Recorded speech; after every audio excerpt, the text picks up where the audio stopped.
Chan, and this is Thistle and Blue. This is my beautiful cat Wink. She's my child. We're spending a little bit of time on the porch today. Got a little board inside. She wants to play. Here you go. So, I wanted to talk a little bit about mindfulness today because I know that right now there's a lot of mindless activity happening, and some of that is really necessary. I'm gonna be honest. Like, sometimes a little bit of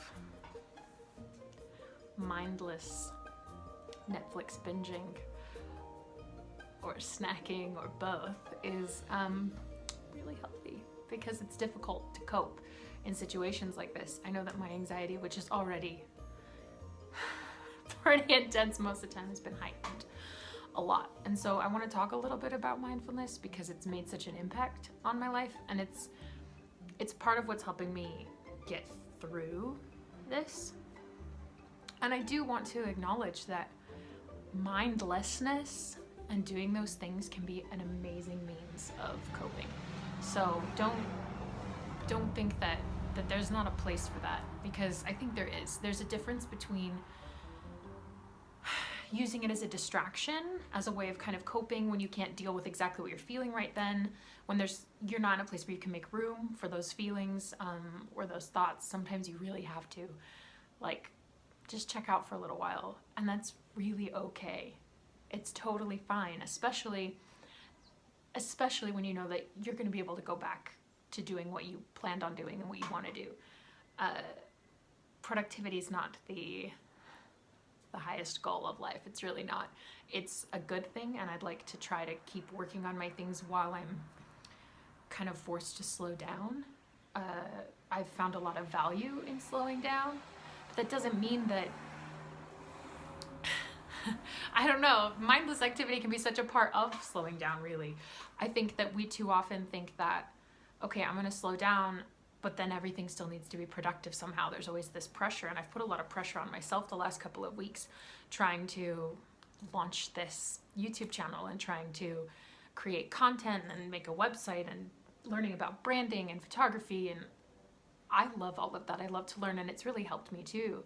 But I've needed a little bit of that downtime where I'm watching something funny or just chilling with people and not forcing myself to constantly be productive. But I think that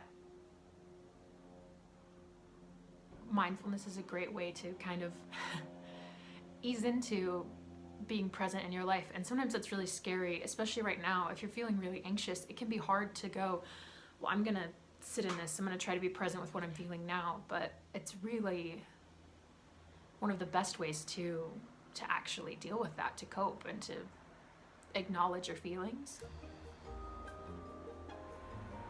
Kitty, what are you doing? Hi, pretty. Please hold. What are you doing? Nobody said you could go to the edge of the porch. Nobody said. The cat has rules. She's not allowed to get off the porch, so if she gets a little too close to the edge, I have to go retrieve her. So, anyway.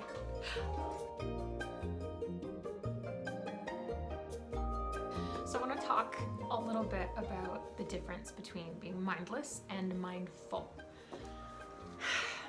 It's a fairly simple distinction, I think. I think that being mindless is not doing things with intent. It's leaning more on those unconscious processes and kind of letting our mind go wherever it wants to go. But I think it also involves a lot of being in your head.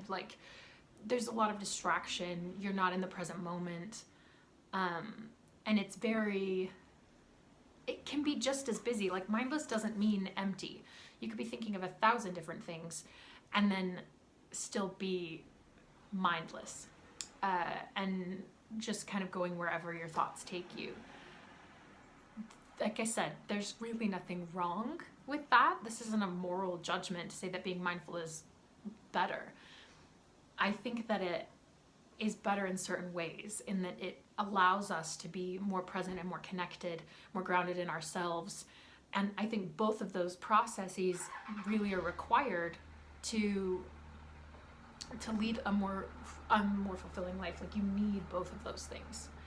I feel like mindfulness activity is a lot. It's in your head. Like I said, it's very much this kind of, it's an above space. You're not connected, you're not grounded. And things that we often judge as mindless activity can even be done in a mindful way, where we're engaged with the present moment, where we're below, really, where we're in reality, where we've engaged with what we're doing right now. It doesn't necessarily mean that you're full of thoughts either, but that you're full of presence. It's about training your brain to be in the now, to engage with your current experience and with the people you're with the things you're actually experiencing, being aware of your senses. It's really beautiful. Honestly, I think we so often go through our days in a mindless way. We do all of these tasks that we need to do. We have checklists of things that we work on and engage with. But when are we actually engaged? When do we actually feel connected to ourselves as well as to other people? Like, it's not just about connecting in general, but like, you connect better with yourself, you're more grounded, connecting better with nature and with the world and with other people, other beings. Mindless activities can always be done in that way if you do it with the right intent. And I think switching between mindless activities or mindless processes and mindful ones can be very, very good for our brains and for our lives. It helps us achieve some sort of balance, especially right now. So many things are up in the air. I don't know what's going to happen next week. And I think because of that, it's really important to acknowledge that sometimes I need one thing over the other. And mindfulness is something that has always helped me cope with my anxiety. So I implement it on purpose, like intentionally, every day, as often as I can. So usually I'll use mindfulness if I need to connect more with myself, get back into my body and my experience. If I'm thinking too much.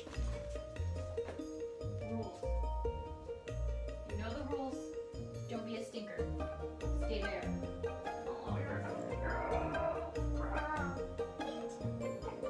Okay. Look, it's you. It's the wing. It's the cat. This is my magical cat, my familiar, if you will. Aren't you gorgeous? Aren't you beautiful? She's beautiful.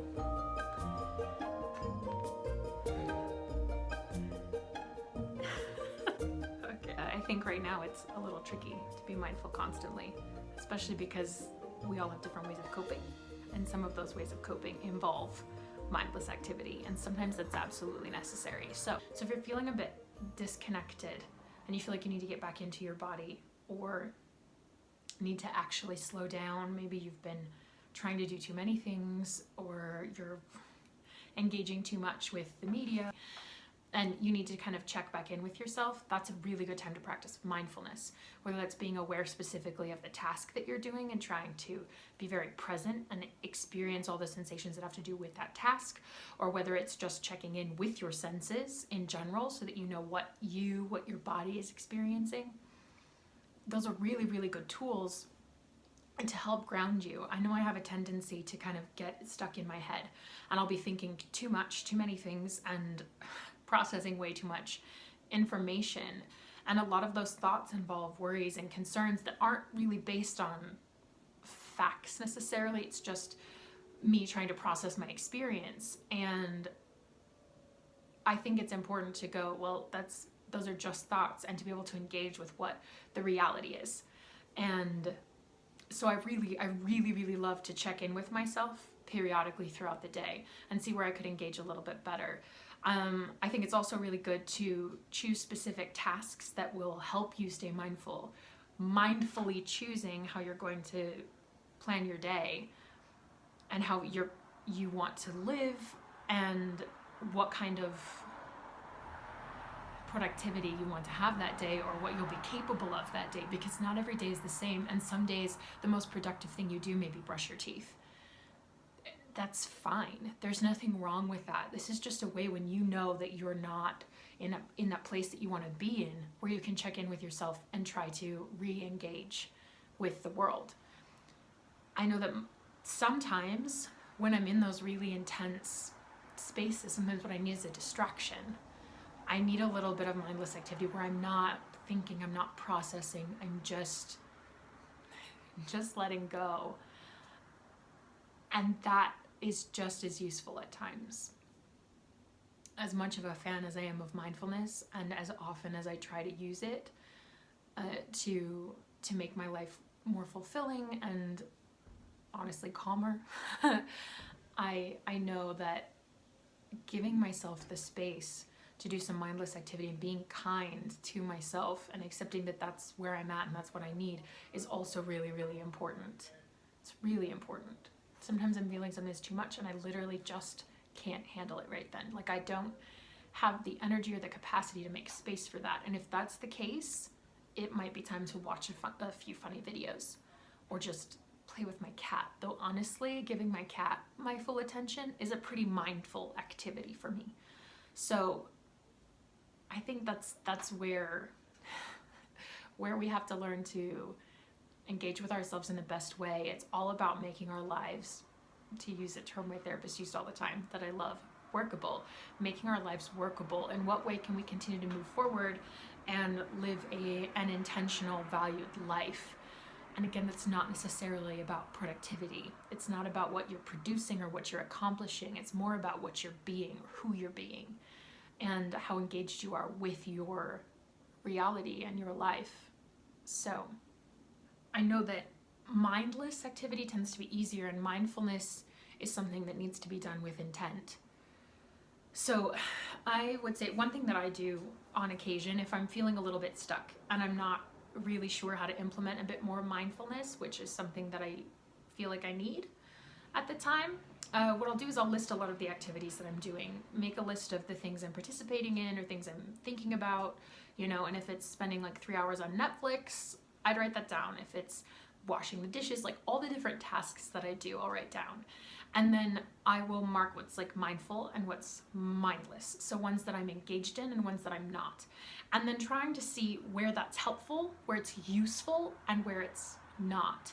So I might still have to do these necessary tasks. So a lot of those tasks might just be necessary, like washing the dishes, but it's something you can do mindfully if you know that you've been a bit frantic and you need a moment to check back in. So, yeah, I would stay tuned. I'm making another video with some really great tips on how to check in and be more mindful throughout your day. And I think it'll be really good. So look forward to that. I'll give some of those more specific tips and not just talk about kind of the differences there or why, I'll actually talk a little bit about useful things you can do to engage better with your life. And until then, I'll see you.